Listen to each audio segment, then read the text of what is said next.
Hello guys, welcome to the channel. On this video I'm going to show you guys how to turn on your backlit or backlight on your laptop.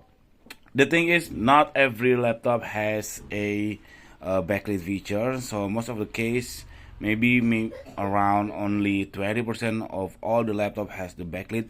For me, I'm using Dell XPS 13, which is the version from 2021, and it has the backlit.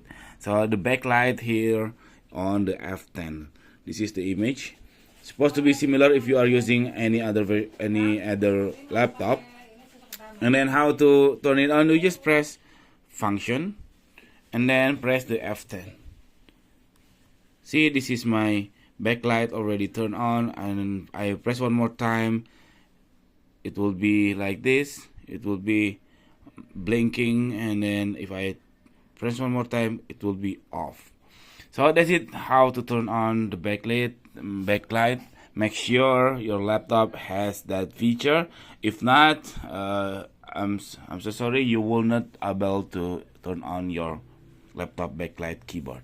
Thank you for watching guys. If you think this content is helpful for you, please subscribe our channel. Bye bye.